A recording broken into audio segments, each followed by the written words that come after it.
السلام علیکم ورحمۃ اللہ وبرکاتہ۔ الحمد للہ رب العالمین والصلاة والسلام علی سید الانبیاء والمرسلین، اما بعد فاعوذ باللہ من الشیطان الرجیم، بسم اللہ الرحمن الرحیم۔ یا ایہا الذین آمنوا توبوا الی اللہ توبۃ نصوحا، وقال اللہ تبارک وتعالی یا ایہا الذین آمنوا ادخلوا فی السلم کافہ، وقال اللہ تبارک وتعالی افتؤمنون ببعض الكتاب وتکفرون ببعض فما جزاء من يفعل ذلك منكم الا خزي في الحياة الدنيا ويوم القيامة يردون الى اشد العذاب وما الله بغافل عما تعملون، صدق اللہ العظیم۔ اللهم صل علی محمد وعلى آل محمد وبارک وسلم۔ رب اشرح لي صدری ویسر لي امری واحلل عقدۃ من لسانی یفقہوا قولی واجعل لي وزیرا من اہلی، آمین یا رب العالمین۔ گزشتہ دو خطابات جمعہ، جن میں سے ایک کراچی میں اور دوسرا پھر گزشتہ مرتبہ لاہور میں ہوا، جو گفتگو رہی وہ بھارتی جاہریت کے حوالے سے، اور پھر اس کے تناظر میں الحمدللہ افواج پاکستان نے جو جواب دیا اور قوم بھی متحد دکھائی دی، اور اللہ کا نام لے کر یہ آپریشن کیا گیا بنیان و مرصوص کے عنوان سے، اس پر ہم نے کلام کیا ہے اور ضرورت بھی اس بات کی تھی۔ گزشتہ مرتبہ جو لاہور میں خطاب تھا، وہاں یہ وضاحت کی گئی کہ بنیان و مرصوص یہ الفاظ قرآن حکیم میں سورہ الصف کی آیت نمبر 4 میں آئے ہیں۔ وہاں قتال کا ذکر ہے، اور قتال کا ایک بڑا مقصد بار بار قرآن بیان کرتا ہے، اللہ کے دین کا غلبہ۔ تو اللہ کی راہ میں قتال کیسے کرتے ہیں ایمان والے؟ کأنہم بنیان مرصوص، وہ ایک مضبوط سیسہ پلائی ہوئی دیوار کی طرح ہوں۔ تو اس اصطلاح کی وضاحت تو گزشتہ مرتبہ کا جو میرا خطاب جمعہ تھا لاہور قرآن اکیڈمی کی مسجد میں، وہاں ذکر ہوا، اور پھر یہ کہ اس آپریشن کے بعد کرنے کے کام کیا ہیں، اس پر ہم نے کلام کیا تھا۔ آج 3 باتیں کرنی ہیں۔ ایک بات تو توبہ کی عظمت ہے، اس کا مفہوم ہے، اس کی ضرورت ہے، اور اس کی شرائط مختصراً اس کے تعلق سے یاد دہانی۔ البتہ ایک بڑی توبہ ہے جو اس پاکستانی قوم نے کرنی، اور یہ آج کا اصل اور اہم موضوع ہے جس پر مجھے کلام کرنا ہے، کہ ایک آپریشن تو ہم نے کیا بنیان و مرصوص کے عنوان سے اس ملک کے خداداد کے دفاع کے لیے بھارت کے خلاف، لیکن اس مملکت خداداد کا مطلب کیا ہے؟ اللہ کا عطا کردہ انعام ہے یہ پاکستان، جسے ہم نے اللہ تعالیٰ کے نام پر لیا۔ تو بھائی اس کو بھی تو بنیان و مرصوص بنانے کی ضرورت ہے کہ نہیں؟ آج یہ موضوع ہے ہمارا، اسی پر ہم کلام کر رہے ہیں۔ کچھ اخبارات میں بھی پاکستان بھر میں ایک اشتہار ہم نے آج بھی دیا، 1-2 دن مزید بھی آئے گا، سوشل میڈیا پر بھی آ جائے گا، کہ اس مملکت خداداد کی حفاظت کے لیے ہماری حکومت نے، ہماری افواج نے بڑا قیمتی عنوان رکھا، آپریشن کا بنیان و مرصوص سر آنکھوں پر۔ ہم نے تائید بھی کی ہے، تحسین بھی کی ہے، لیکن اب اس سے آگے بڑھ کر بھی کچھ کرنے کے کام ہیں۔ اس میں اہم ترین کام کیا ہے؟ اس مملکت خداداد کو حقیقی معنی میں بنیان و مرصوص بنانے کی کوشش کی جائے، اور یہی ہماری اصل توبہ ہے۔ تو یہ دوسرا موضوع ہوگا۔ تیسرا موضوع ضمناً آ جائے گا، وہ مختصراً یہ ہے کہ پاکستان کی قومی اسمبلی میں اور سینٹ میں ایک بل پاس کیا گیا ہے کہ 18 سال سے کم عمر کی اگر شادی ہوگی تو وہ غلط ہے، قانوناً وہ غلط ہے، اور جس کا نکاح ہوگا اس کے خلاف بھی کارروائی ہوگی، نکاح پڑھانے والے کے خلاف بھی، رجسٹریشن کرنے والے کے خلاف بھی، گواہوں کے خلاف بھی، اور سزا بھی دی جائے گی۔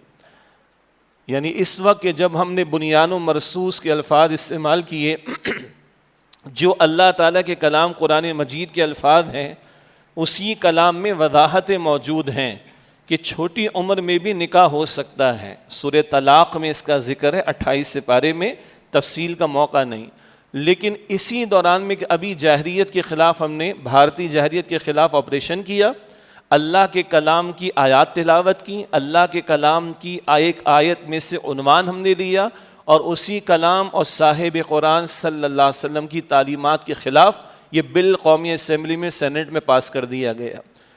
تو ابھی صدر مملکت کے پاس جانا ہے، اللہ ہدایت دے وہ سائن نہ کریں اس پر، اور مزید یہ کہ تھوڑی سی بات آگے چل کر بھی آ جائے گی کہ شرعاً بالکل غلط بات ہے یہ قرآن و سنت کی تعلیمات کے خلاف ہے. باقی کچھ ہیومن رائٹس کے چیمپئنز ہوں, سیکولر مائنڈڈ لوگ ہوں, جن کو فرنٹ لائن میڈیا پر اپیئر ہونے کا موقع عام طور پر زیادہ مل جاتا ہے, ان کی طرف سے کوئی پھلجھڑیاں چھوڑی گئی ہیں. ایک تو یہ کہ نہیں جناب وہ ارلی میرج ہوگی تو ولادت کے موقع پر بڑا مسئلہ پیش آ جاتا ہے, لڑکیوں کی جانیں چلی جاتی ہیں. وہ بھائی اس طرح کے حساس معاملات تو 40 سال کی خاتون کو بھی پیش آ سکتے ہیں.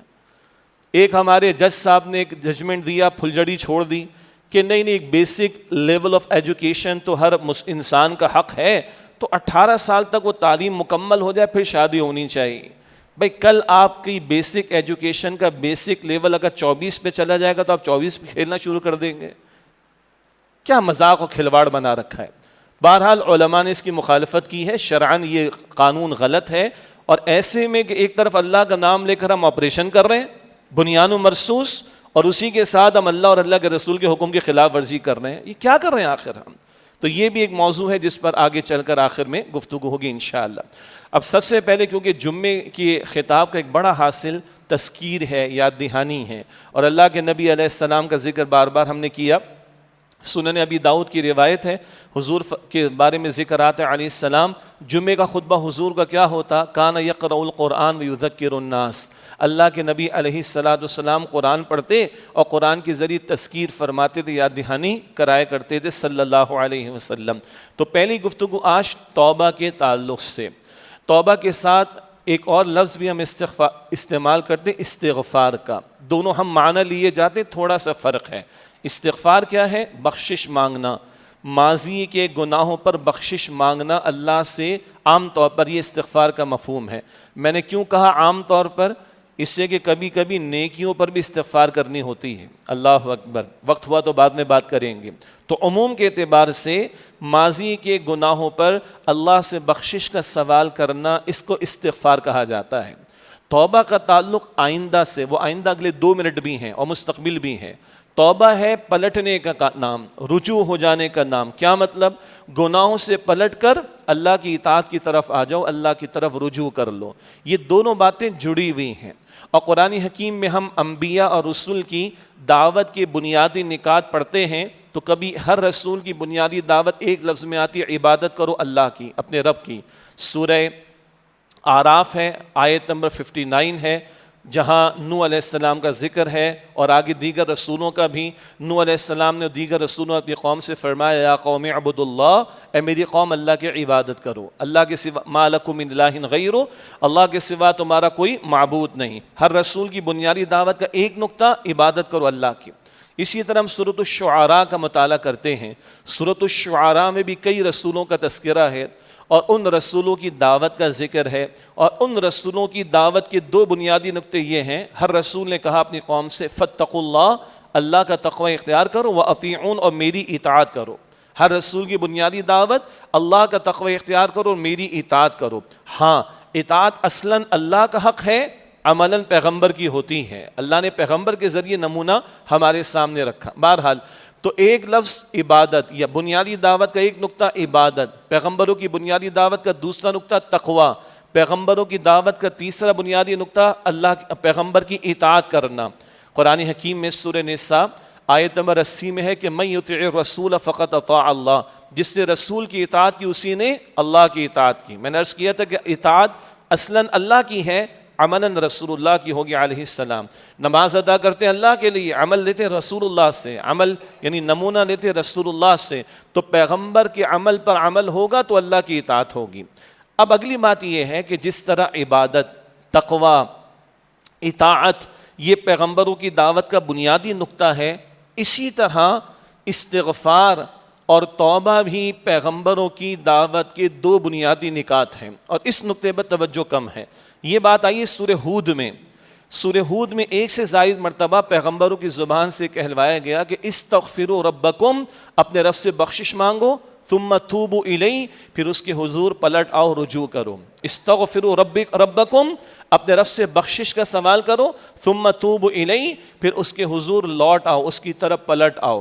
اللہ کے نبی علیہ السلام کی جو کلمات ہم میں سے اکثر لوگوں کو یاد ہیں, ان میں بھی یہ دونوں اصطلاحات ساتھ ساتھ آتی ہیں. استغفر اللہ ربی من کل ذنب واتوب الیہ, استغفر اللہ الذی لا الہ الا هو الحی القیوم واتوب الیہ. تو استغفار اور توبہ یہ دونوں باتیں جڑی ہوئی ہیں. فرق یہ ہے استغفار ماضی کے تعلق سے گناہوں پر اللہ سے استغفار یعنی بخشش مانگنا، اور توبہ ہے آئندہ کا ارادہ، گناہوں سے لوٹ آنے پلٹ آنے اور بچنے کا نام. ایک بات میں نے ذکر کی تھی کہ استغفار کا تعلق صرف گناہوں سے نہیں ہے، یہ نیکیوں پر بھی ہونی چاہیے. اور یہ بات ماضی میں کئی مرتبہ بیان کی گئی کہ اللہ کے رسول علیہ السلام فرض نماز کا سلام پھیر کر پڑھتے تھے اللہ اکبر استغفر اللہ استغفر اللہ استغفر اللہ. یہ تو نماز ہے، اور نماز بھی کس کی ہے؟ امام الانبیاء کی نماز علیہ السلام. یہاں کس بات کا استغفار؟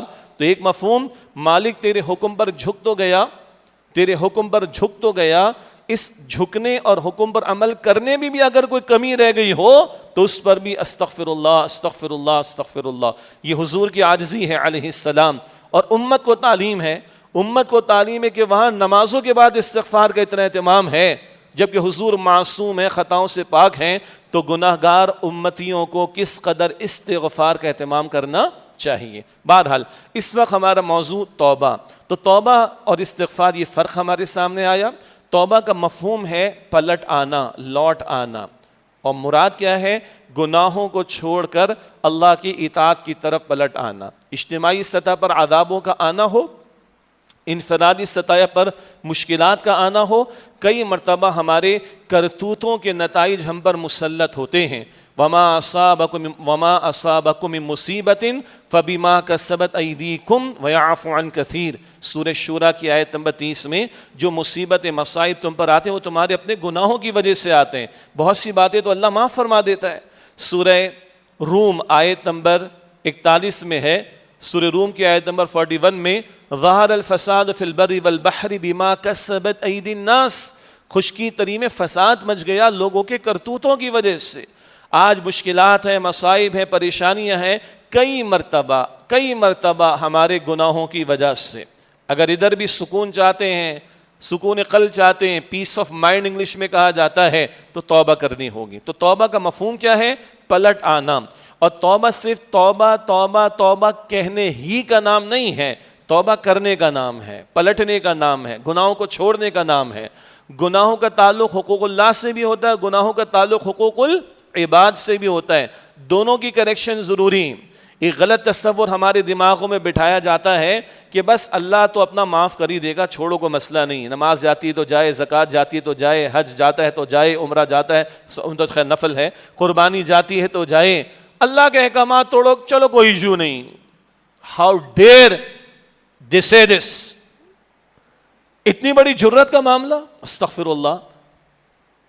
ہاں جی، بندوں کے معاملات کو سیٹل کرنا چاہیے، اللہ کا تو کوئی مسئلہ نہیں. کیوں مسئلہ نہیں؟ جس اللہ رب العالمین نے قرآن میں ماں باپ کا، رشتہ داروں کا، زوجین کا، پڑوسیوں کا، یتیموں کا، مسکینوں کا ذکر کیا، اسی اللہ نے اسی قرآن حکیم میں نماز کا بھی فرض بیان کیا ہے، زکوٰۃ کا بھی ذکر کیا ہے، روزے کا ذکر بھی کیا ہے، اور دیگر احکامات بھی بیان کیے ہیں. تو یہ ڈنڈی مارنا یہ غلط بات ہے. ہاں، حقوق العباد کی حساسیت کو خود اللہ کے رسول علیہ السلام نے بعض احادیث میں بیان فرمایا، بالکل ٹھیک بات ہے، لیکن اس کا یہ قطعاً مطلب نہیں کہ لائسنس ٹو کل مل جائے اور اللہ کے احکامات کو توڑے جاؤ. بالکل غلط بات ہے. قرآن پاک کا مطالعہ کریں، سورہ مدثر 29واں پارہ، سورہ مدثر میں آیت نمبر 42، 43، 44 یہاں ذکر آیا ہے جنت والوں اور جہنم والوں کے ایک مکالمے، ایک ڈائلاگ کا. جنت والے جہنم والوں سے سوال کریں گے. اللہ ذکر کرتا ہے ان ڈائلاگس کا قرآن کریم میں. ما سلککم فی سقر، کیا شے تمہیں جہنم میں لے گئی؟ پہلا جواب ہوگا لم نک من المصلین، ہم نماز ادا کرنے والے نہیں تھے. اب بتائیے، نماز اللہ کا حق ہے بندوں کا حق ہے؟ پہلا جواب کیا آ رہا ہے؟ ہم بے نمازی تھے اس سے جہنم میں آ گئے. دوسرا جواب بھی سنیں، وَلَمْ نَكُ نُطْعِمُ الْمِسْكِينَ، ہم مسکینوں کو کھانا کھلانے والے نہیں تھے. یہ حقوق العباد کا ذکر آ گیا. تیسرا، اپنا حق بھی برباد کیا. وَكُنَّا نَخُوضُ مَعَ الْخَائِضِينَ، ہم ہنسی مذاق کھیل تماشا کرنے والوں کے ساتھ لگے رہے. اپنا حق بھی برباد کیا. اپنے اس وجود کو غلط کاموں میں، بیکار کاموں میں لگا کر اس کو بھی جہنم کی آگ کا نوالا بنا ڈالا. اللہ کا حق پامال نمبر 1، بندوں کا حق پامال نمبر 2، اپنا حق پامال نمبر 3، حتی اتانا الیقین، یہاں تک کہ موت آ گئی ہمیں. یقین موت کے معنی میں. پڑھ لیں قرآن, سورہ مدثر 29 پارہ آیت 42 43 44 میں ذکر آ رہا ہے. تو اللہ کے احکام بھی اہم, یعنی اللہ کے حقوق بھی اہم, اور بندوں کے حقوق بھی اہم. بہرحال تو توبہ کیا ہے؟ گناہوں کو چھوڑنا. اللہ کے معاملات میں ڈنڈی مار رہے ہو, سیدھا کر لو. بندوں کے معاملات میں ڈنڈی مار رہے ہو, سیدھا کر لو. اللہ تعالی ہمیں اس کی توفیق عطا فرمائے. پھر اللہ فرماتا ہے سورہ تحریم آیت نمبر 8, ارشاد ہوا یا ایھا الذین آمنوا توبوا الی اللہ توبۃ نصوحا, اے ایمان والو توبہ کرو اللہ کے حضور میں سچی پکی توبہ. سیدنا علی رضی اللہ تعالیٰ عنہ نے بھی اس کی وضاحت فرمائی. پھر امت کے محدثین نے احادیث کی روشنی میں وضاحت فرمائی کہ سچی پکی توبہ کیا ہے. اس کی کچھ شرائط ہیں. نمبر 1, دل میں ندامت ہو. کس بات کی ندامت؟ میں نے اللہ کے احکامات کو توڑا ہے, میں نے اللہ کے احکامات کو پامال کیا. ذرا غور کریں, آج شرم بھی لوگوں کو آتی ہے, آج حیا بھی لوگوں کو آتی اللہ کے احکامات توڑتے ہوئے.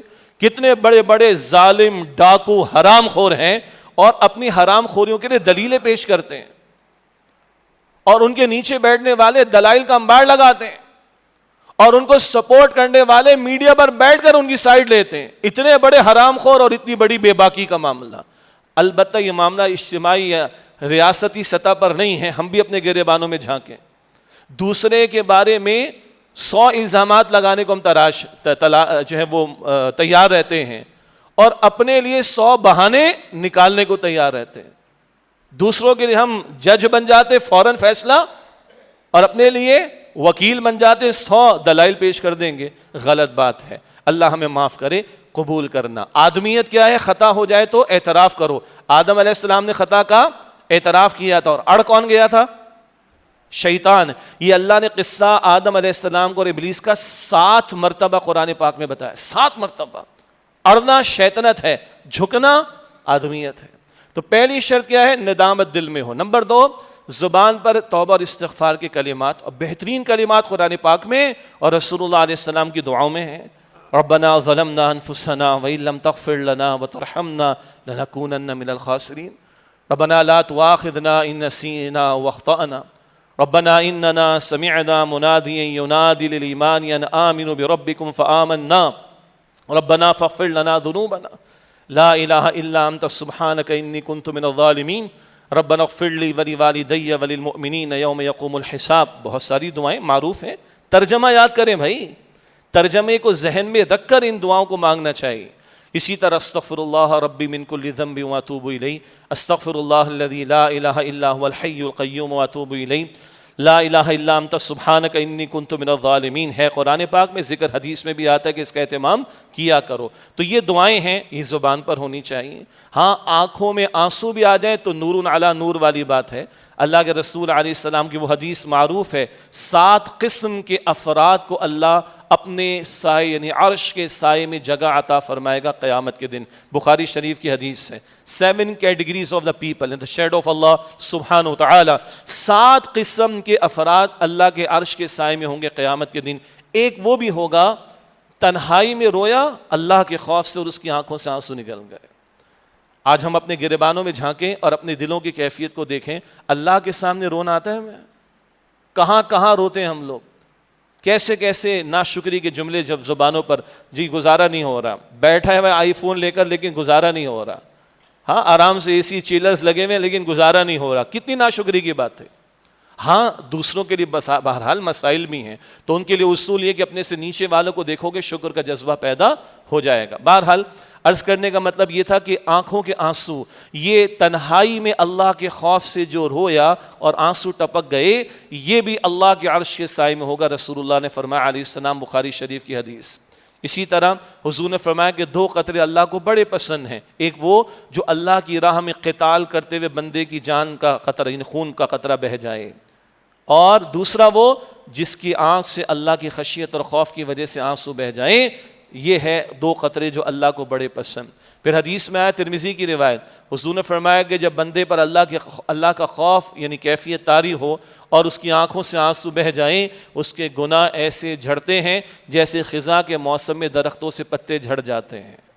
حضور نے فرمایا علیہ السلام, یہ جو آنکھوں کا یعنی یہ جو رونا ہے, یہ تو اللہ کے نیک بندوں کی صفات, اور حضور کا اپنا معمول تھا. آپ رات کا قیام فرماتے تو سینے اتھر سے ایسی آواز آتی کہ چولہے پر ہنڈیا پہ جو ہے وہ ابل رہی ہو، اور آنکھوں سے زار و قطار آنسو حضور کے جاری ہوتے تھے صلی اللہ علیہ وسلم۔ اور ایک کڑوی مگر سچی بات یہ ہے، اگر اللہ کے سامنے رونا نہیں آ رہا تو یہ دلوں کی سختی کی علامت ہے، بے حسی تو ہے ہی ہے، یہ دلوں کی سختی کی علامت ہے۔ اللہ کے سامنے رونا نہیں آتا۔ وَمَن يَغْفِرُ الذُّنُوبَ إِلَّا اللَّهُ، اللہ کے سوا ہے کون جو گناہوں کو بخش دینے والا ہو؟ تو اس کے سوا کون ہے؟ نہ کہیں جہاں میں اما ملی، جو اما ملی تو کہاں ملی، میرے جرم خانہ خراب کو تیرے عفو بندہ نواز میں۔ اور کون ہے جو ہمارے گناہوں کو بخشنے والا ہو؟ تو دل میں ندامت بھی ہو، زبان پر توبہ استغفار کے کلمات بھی، آنکھوں میں آنسو بھی ہوں، اور پھر آگے بڑھ کر بندہ گناہ کو چھوڑے۔ یہ اصل توبہ ہے۔ توبہ کیا ہے؟ پلٹنا، لوٹنا، چھوڑے گناہ کو۔ حرام میں ہے چھوڑ دے، شراب ہے چھوڑ دے، جوا ہے چھوڑ دے، سود خوری ہے چھوڑ دے، ماں باپ کے ساتھ ظلم کر رہا ہے چھوڑ دے، پڑوسی کا نقصان کر رہا ہے چھوڑ دے، مال دبا کر بیٹھا ہوا ہے واپس لوٹا دے، امانت پہ قبضہ کر کے بیٹھا ہے واپس لوٹا دے، بہنوں کا یا بھائیوں کا کوئی حصہ دبا کر بیٹھا ہوا ہے واپس لوٹا دے، وراثت کا حصہ ہڑپ کر کے بیٹھا ہے واپس لوٹا دے۔ کلیئر کریں اس چیز کو۔ نمازوں میں ڈنڈی ہے لوٹاؤ، یعنی نماز کی طرف لوٹو۔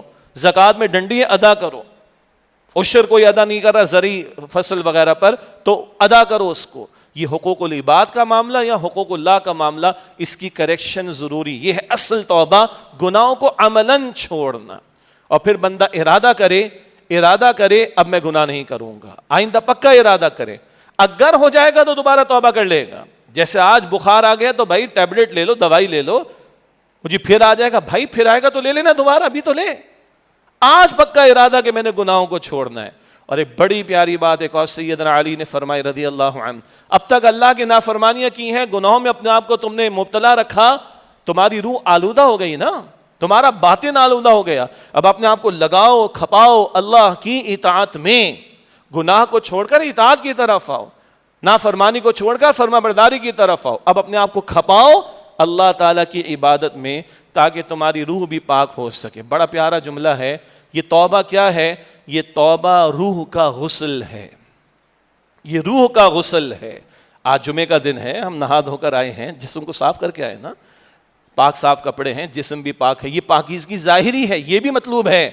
اور اللہ فرماتا ہے ان اللہ یحب التوابین ویحب المتطہرین، اللہ خوب توبہ کرنے والوں کو پسند فرماتے، توبہ پہلے ہیں، ویحب المتطہرین، اور اللہ خوب پاکیزگی اختیار کرنے والوں کو پسند فرماتا ہے۔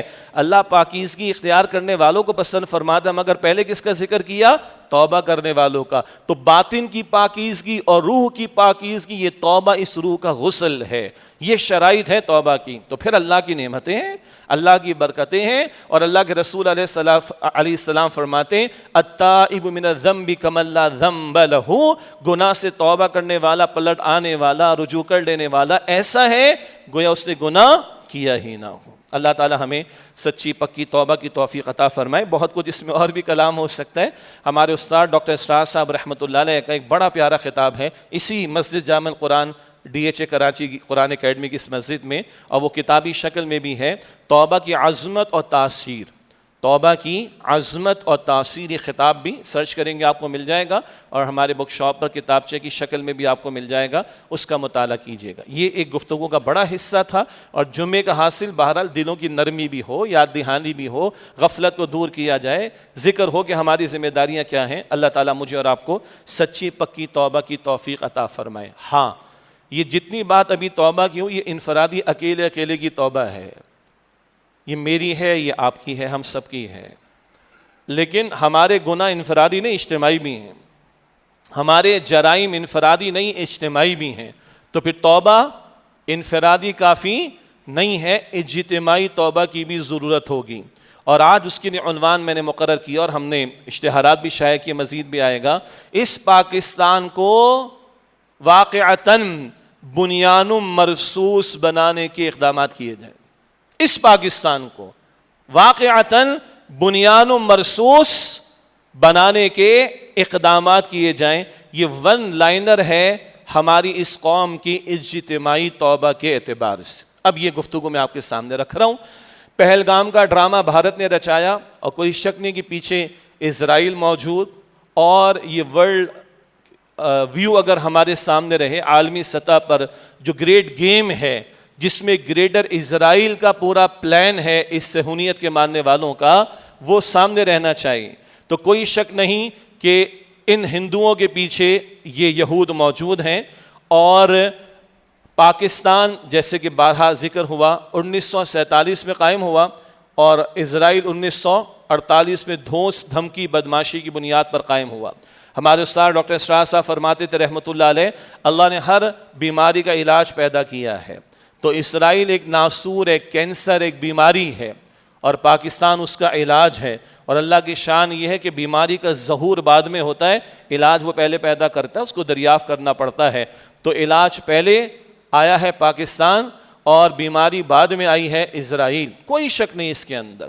اگلی بات، بھارت نے ڈرامہ رچایا 6 سے لے کے 9 مئی تک کا معاملہ، اور پیچھے امریکہ کی سپورٹ اور اسرائیل کی سپورٹ اور دیگر بھی، ایون اسرائیلی ڈرونز جو پاکستان بھر میں گرے ہیں، وہ سب واضح طور پر بات سامنے آ گئی کہ وہ جو قرآن ہمیں بتاتا ہے، بارہا اس کا ذکر ہو چکا سورۃ المائدہ کی آیت نمبر 82 میں، کہ ایمان والوں کے سب سے بڑھ کر دشمن تم کسے پاؤ گے؟ الیہود والذین اشرکوا، یہود کو اور شرک کرنے والوں کو. تو آج بھی یہود موجود ہیں اور آج کے مشرک ہندو ہیں. یہ گٹھ جوڑ بالکل واضح طور پر ہمارے سامنے آ چکا ہے. یہ قرآن حکیم کی حقانیت بھی اور قرآن حکیم کا ایک زندہ کلام ہونا بھی، اور اب وہ نگاہ اللہ ہمیں عطا فرمائے کہ اس قرآن سے یہ استفادہ ہم کر سکیں. قرآن فرماتا ہے سورہ انبیاء کی آیت نمبر 10 میں، لقد انزلنا الیکم کتابا فیہ ذکرکم، یقیناً ہم نے تمہاری طرف ایک کتاب نازل کی ہے لوگوں جس میں تمہارا اپنا ذکر موجود ہے، تمہارے لیے رہنمائی موجود ہے. بہرحال بھارت نے جہریت کی اور اللہ تعالیٰ نے اس مملکت خداداد کی حفاظت فرمائی، اور الحمدللہ ہماری حکومت اور افواج نے فیصلے کیے، اور اچھا فیصلہ کیا کہ جو آپریشن 10 مئی کو کیا گیا اس کا نام بنیان مرصوص رکھا گیا. گزشتہ خطاب جمعہ میرا لاہور میں تھا، وہاں بھی وضاحت ہو گئی، آج کی گفتگو کے ابتدا میں بھی اس کی وضاحت ہو گئی. اور صبح کا وقت مسنون طریقے پر فجر کی نماز کے بعد کا وقت طے کیا گیا، اور اللہ کا فضل ہوا کہ ہماری افواج نے، بالخصوص ہماری فضائیہ نے، ہمارے ایئر فورس کے پائلٹس نے الحمدللہ ملک کے دفاع کا حق ادا کیا، اور بہرحال دنیا کے سامنے پکچر تو کلیئر ہو کر سامنے آ چکی ہے. ہمیں اللہ تعالیٰ کا شکر ادا کرنا ہے. اب یہ جو میمز بن رہی ہیں سوشل میڈیا پر، بھڑکیاں ماری جا رہی لوگوں کی طرف سے، اور ناچ گانوں کی انداز اختیار کیے جا رہے ہیں، غلط بات ہے. ہاں میڈیا میں یا اشتہارات میں ہم نے دیکھا کہ اظہار تشکر کے الفاظ اچھی بات ہے، جشن کا لفظ ٹھیک نہیں، اظہار تشکر کے الفاظ اچھی بات ہے، ہم نے اس کو اپریشیٹ کیا ہے. لیکن جو سوشل میڈیا پہ چل رہا ہے، بھڑکیاں ماری جا رہی، میمز بنائی جا رہی، جن کو پتہ ہے میمز کیا ہوتی ہیں اور جن کو نہیں پتا وہ تو اس طرح کے بہت سارے معاملات سے ویسے ہی بچے ہوئے، وہ عافیت کے اندر رہیں، کوئی مسئلہ نہیں ہے. لیکن بھڑکیاں نہیں، اللہ تعالیٰ کا شکر ادا کرنا ہم پر واجب ہے.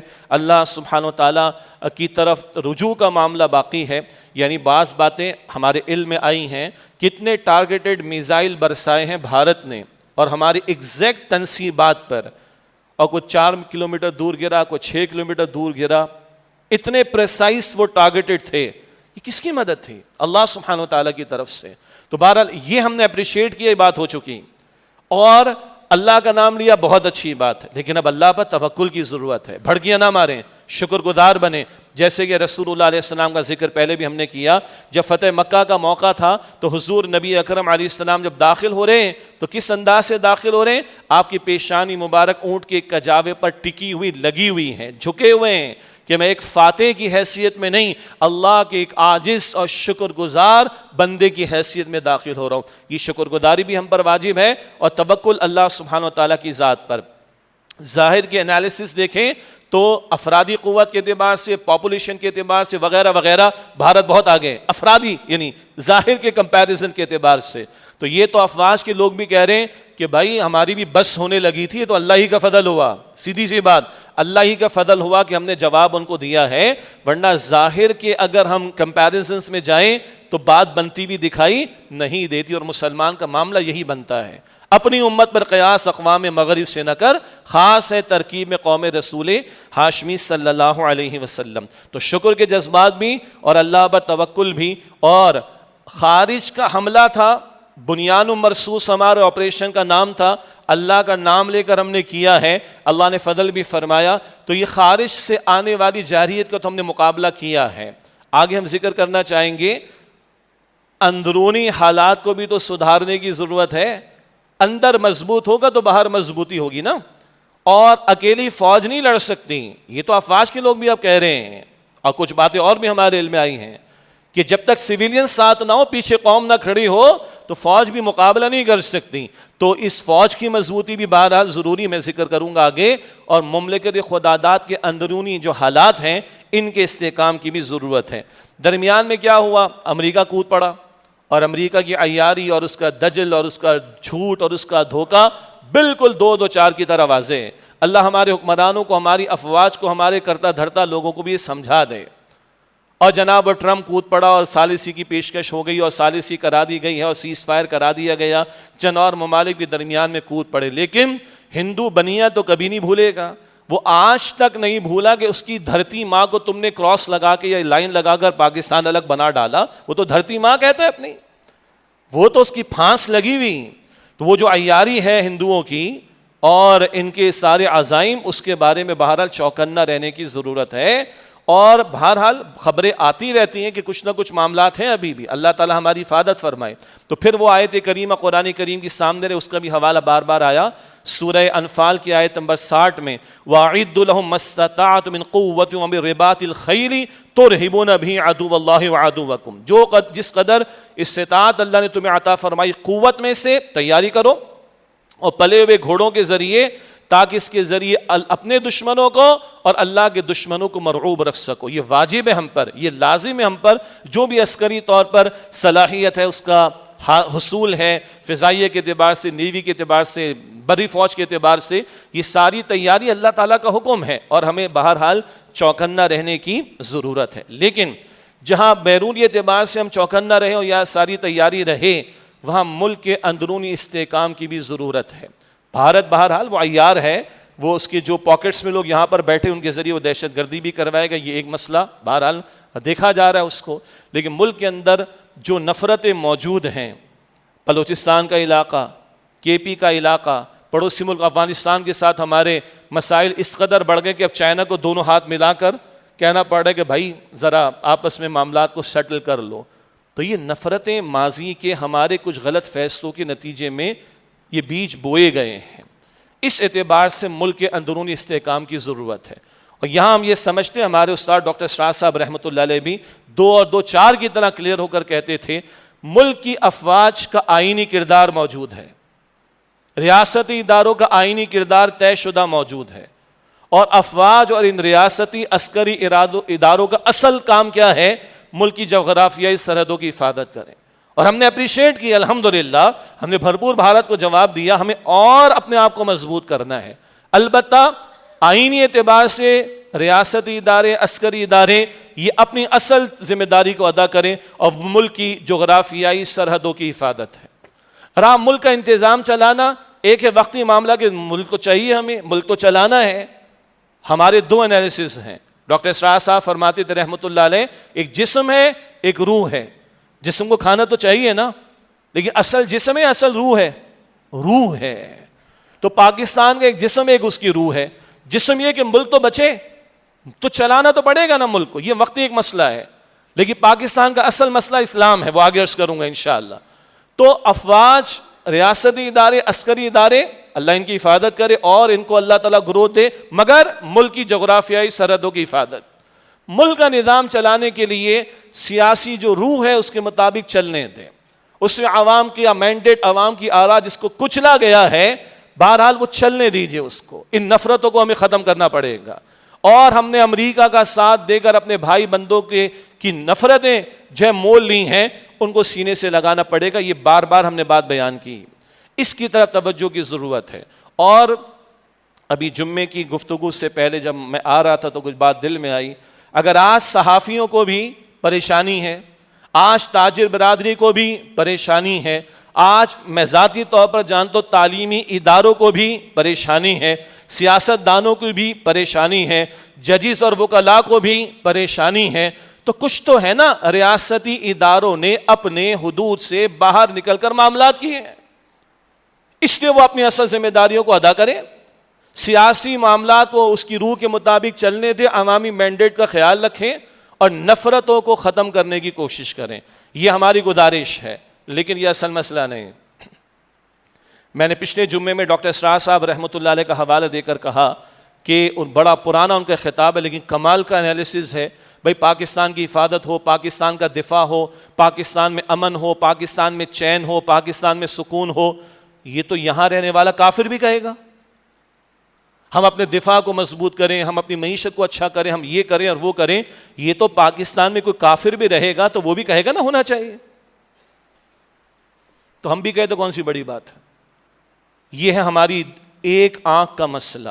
وہ مادی سطح پر دیکھنے والی آنکھ تو سب کی کھلی ہوئی، دو آنکھیں ہیں نا، یہ بھی دو آنکھیں، دو آنکھیں اور ہیں، ایک مادی اعتبار سے چیزوں کو دیکھنا اور ایک روحانی اعتبار سے دیکھنا، ایک مٹیریلسٹک پوائنٹ آف ویو سے دیکھنا اور ایک ڈیوائن گائیڈنس کی روشنی میں دیکھنا، زمین آسمان کا فرق ہے۔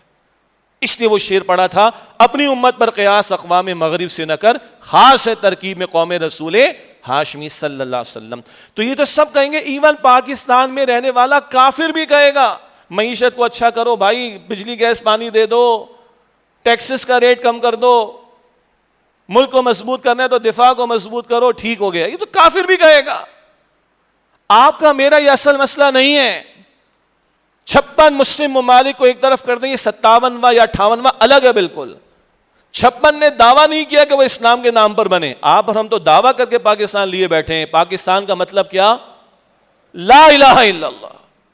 یہ ہے ہمارا اصل مسئلہ، اور جب تک اس اصل کی طرف نہیں لوٹیں گے، بتائیے، بات پہلے بھی میں نے کی لیکن ضروری اس لیے بار بار عرض کر رہے ہیں، پنجابی ہے، بلوچی ہے، سندھی ہے، پٹھان ہے، اردو بولنے والا ہے، سرائکی ہے، ان میں ہم میں کامن کیا شے ہے؟ ہماری زبان تو ایک نہیں، بعض اوقات ڈریس کوڈ بھی، لباس بھی الگ ہے، خطے الگ ہیں، بولنے کے سٹائل الگ ہیں، لہجے الگ ہیں، برادری الگ ہیں، نسلیں الگ ہیں۔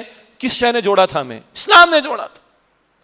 اس مملکت میں رہنے والوں میں کامن شے نہ زبان ہے، نہ برادری، نہ قبیلہ، نہ نسل، نہ خطہ، نہ کچھ اور، اسلام لیا۔ اسلام کے نام پر بچے گا، اسلام کے نام پر، اور اگر اندر مضبوط نہیں تو باہر والے سے ہم کیا مقابلہ کریں گے؟ یہ تو اللہ کا فضل ہوا، افواج کے لوگ کہہ رہے ہیں اللہ نے بچایا ہے، اور مانو پھر اللہ کو اور اللہ کی طرف رجوع کرو۔ اس کو ہم کہہ رہے ہیں نفاذ اسلام کی طرف پیش قدمی کرو۔ یہ ہماری اجتماعی توبہ ہے۔ آج جس توبہ کا شروع میں ذکر ہوا، بڑا پیارا موضوع ہے، میری آپ کی ہم سب کی ضرورت ہے، لیکن توبہ اجتماعی کرنی ہوگی۔ مسائل اجتماعی ہے، توبہ اجتماعی کرنا ہوگی، اور وہ کیا ہے؟ شریعت کے احکام کے نفاذ کی طرف پیش قدمی، نفاذ شریعت کی طرف پیش قدمی، اللہ کے احکام کے نفاذ کی طرف پیش قدمی۔ اور اگر ہم سود کا دھندا جاری رکھیں اور کھلواڑ کریں اللہ کے احکام کے ساتھ، اور پنگ پونگ کی بال کی طرح کبھی وفاقی شرعی عدالت، کبھی سپریم کورٹ آف پاکستان کی شریعت اپیلنٹ بینچ، یہ 1991 سے ڈرامہ چل رہا ہے۔ ادھر کا فیصلہ آئے فیڈرل شریعت کورٹ کا، چلو یہاں سے چلتے سپریم کورٹ کی شریعت اپیلنٹ بینچ، وہ جا کے دوبارہ کہتے ہیں فیڈرل شریعت کورٹ میں چلے جاؤ، پھر وہ فیصلہ ریورس ہو جاتا ہے، پھر 20 سال کے بعد ایک فیصلہ آتا ہے، دوبارہ کہتے ہیں سپریم کورٹ کی شریعت اپیلنٹ bench. What are you doing with the word of Allah سبحانہ و تعالی؟ اللہ اور اس کے رسول سے جنگ ختم نہیں کر رہے ہم لوگ، تو کیا دشمنوں کا مقابلہ ہو سکے گا؟ اللہ کے ساتھ جنگ کا what does it mean؟ اللہ اور رسول سے جنگ کا مطلب کیا ہے؟ جنگ کا عام طور پر مطلب ہے نقصان و تباہی۔ And if you are at war with Allah سبحانہ و تعالی, the Almighty, the Lord of the universe, خالق کائنات سے اگر جنگ کرو گے تو تباہی کا عالم کیا مچے گا؟ unimaginable، تصور نہیں کر سکتے تم اس کا۔ معاشرت کی سطح پر آ جائیں، وہ ٹرانسجینڈر کے ایکٹ کا معاملہ، وہ راستے کھول رہے ہیں ہم جس پرستی کے لیے، وہ دھندے بھی چل رہے ہیں۔ اور اب یہ معاملہ آ گیا نیشنل اسمبلی میں، سینٹ میں بل پاس ہو گیا، 18 سال سے کم عمر کا لڑکا لڑکی کی شادی ناجائز، قانوناً ناجائز، جو نکاح پڑھائے گا سزا دیں گے، جو گواہ بنے گا سزا دیں گے۔ یہ شریعت کی خلاف ورزی کی بات کر رہے ہو تم بھائی، واضح احکامات موجود ہیں۔ سورہ طلاق کا تفصیل کا موقع نہیں، مطالعہ کریں، واضح طور پر ثابت شدہ بات ہے کہ ایک ایسی لڑکی جس کو ابھی مینسس کا معاملہ پیش نہیں آیا، خاص ایام کا معاملہ شروع نہیں ہوا، اس کے نکاح کا ثبوت قرآن پیش کر رہا ہے سورہ طلاق میں، پڑھ لیجئے۔ اور ازواج مطہرات میں سے بعض کا، صحابہ کرام میں سے بعض کا 18 سال سے کم عمر کی عمر میں نکاح ہوا ہے، کیا کہنا چاہ رہے ہیں آپ اس کو؟ وہ جی زچگی کے دوران جو برتھ کے دوران مسائل آتے ہیں، بڑا مسئلہ ہوتا ہے، وہ 30 سال کی عورت کو پیش نہیں آتے کیا؟ وہ جی بچیاں جو ہیں وہ اپنی ایجوکیشن کو پورا کر لیں، کیا مطلب ہے بھائی ایجوکیشن بچیاں شادی کے بعد بھی حاصل کر سکتی ہیں، کرتی ہیں، اور آج آپ کا منیمم لیول کچھ ہے، آپ کہتے ہو 18 سال کا، آپ 25 کر دو گے اس کو؟ بہر ان ساری باتوں کے جوابات دیے گئے، مگر اتنی تیزی کے ساتھ یہ بل آیا، اتنی تیزی کے ساتھ پاس ہو گیا، اور شریعت کی کھلی خلاف ورزی اس میں شامل ہے، علماء کی آراء بالکل موجود ہیں، اسلامی نظریاتی کونسل ایک کانسٹیٹیوشنل انسٹیٹیوشن موجود ہے، اس کے اراکین کی آراء، مگر اس کے علی الرغم یہ سارا بل پاس ہوا۔ کیا کر رہے ہیں ہم؟ ایک طرف بنیان و مرصوص کے الفاظ قرآن سے لو، اور دوسری طرف قرآن کی واضح حکم کی خلاف ورزی کرو، واضح دلیل کی خلاف ورزی کرو۔ What are you doing? You are playing with the deen of and the book of Allah subhanahu wa ta'ala. سورۃ البقرہ کی آیت نمبر 85 ہے، افتؤمنون ببعض الکتاب وتکفرون ببعض، تم کتاب کا ایک حصہ مانتے ہو ایک حصہ نہیں مانتے، کچھ پر عمل کرتے ہو کچھ پر عمل نہیں کرتے، ایک حکم لیتے ہو دوسرا فراموش کرتے ہو، ایک پر عمل کرتے ہو دوسرے کی خلاف ورزی کرتے ہو۔ یہ تقسیم اگر تم کرتے ہو یہ تو قابل قبول نہیں۔ اب سنیے سزا، فما جزاء من يفعل ذلك منكم الا خزي في الحیات الدنیا، اس کی سزا اس کے سوا کیا ہے کہ دنیا میں ذلت اور رسوائی ہو، ویوم القیامت یردون الى اشد العذاب، اور ایسے لوگوں کو قیامت کے شدید عذاب میں لوٹایا جائے گا، وما اللہ بغافل عما تعملون، اور تم جو کچھ کرتے ہو اللہ اس سے بے خبر نہیں ہے۔ تو خدا را ہماری حکومت، ہمارے مقتدر طبقات وہ اس بات کا احساس کریں کہ اللہ کے ساتھ بغاوت اور سرکشی کر کے اللہ کی مدد نہیں ملے گی، اور اللہ فرماتا ہے کہ ان تنصروا اللہ ینصرکم، اگر تم اللہ کے دین کی نصرت و مدد کرو گے تو وہ تمہاری مدد فرمائے گا، ویثبت اقدامکم، وہ تمہارے قدموں کو مضبوطی عطا کر دے گا۔ صرف آخری 2 منٹ دے دیں اس سے کہ وہ بات ہونی چاہیے۔ فلسطین و غزہ کو ہم بھولے ہوئے، اور آج حالت کیا ہے؟ اقوام متحدہ کا سیکرٹری جنرل بھی چلا رہا ہے، فرانس اور دیگر یورپی ممالک چلا رہے ہیں کہ اسرائیل نے ڈرامہ بازی کی ہے، عیاری دکھائی ہے، کوئی امداد اب اندر نہیں جا رہی، قحط کا معاملہ پیش آ چکا، لوگ پانی کی بوند کو ترس رہے، لاشوں کے لاش ہے بچوں کے، ایک ہاتھ میں ایک لاش ہے دوسرے ہاتھ میں دوسرا لاش ہے۔ عربوں کا حال ہم دیکھ چکے ہیں، کس قدر انہوں نے غیرت کے خلاف اور حمیت کے خلاف معاملات کیے، اور ایسے میں اسرائیل پاکستان کو اپنا دشمن سمجھتا ہے بہرحال، اور بالکل صحیح سمجھتا ہے۔ اور اس سے بڑھ کر اللہ کے رسول کی واضح احادیث بار بار ہم نے پیش کی، وہ خراسان، یہ خراسان پاکستان کا حصہ، افغانستان کا کچھ حصہ، یہ یہاں سے فوجوں نے جانا ہے، مستقبل میں اس مملکت کا بہت بڑا رول ہے، اور مسلم دنیا میں اور کسی میں دمخم نہیں۔ آج ہم نے کھڑے ہو کر اللہ کی توفیق سے دکھایا، کچھ تو آنکھیں دکھاؤ، ہمارے دل کی خواہش ہے خدا را کچھ تو آنکھیں دکھاؤ۔ اگر ہمارے پرائم منسٹر آذربائیجان جا رہے ہیں، ایران جا رہے ہیں، ترکیہ جا رہے ہیں، تو ہمارے فیلڈ مارشل صاحب اور پرائم منسٹر مل کر، امتی ہے نا، امتی سے بے سالار ہو، آپ ایک امتی وزیر اعظم ہو، ایک امتی صدر ہو، ایک امتی پارلیمنٹ ہو، امت کا درد رکھو خدا کے بندو۔ اگر آپ پوری دنیا میں ٹریول کر سکتے ہو تو یہ 57 مسلم ممالک کے حکمرانوں کو غیرت نہیں دلا سکتے؟ غیرت تو دلاؤ۔ یہ بہت بڑی ذمہ داری ہمارے کاندھوں پر ہے، اور یہ تب ہوگی جب ملک میں ہم اسلام کی طرف پیش قدمی کریں گے، اللہ کی طرف رجوع کریں گے، تو اللہ یہ امت والا رول، یہ کردار بھی ہم سے اللہ تعالیٰ ادا کروائے گا انشاءاللہ تعالیٰ۔ اللہ ہمیں بھی سچی توبہ کی توفیق دے، اور ہمارے حکمرانوں کو، ہمارے مقتدر طبقات کو بھی سچی توبہ اور صحیح معنی میں اسلام کی طرف پیش قدمی کرنے کی توفیق عطا فرمائے۔ وآخر دعوانا ان الحمد للہ رب العالمین۔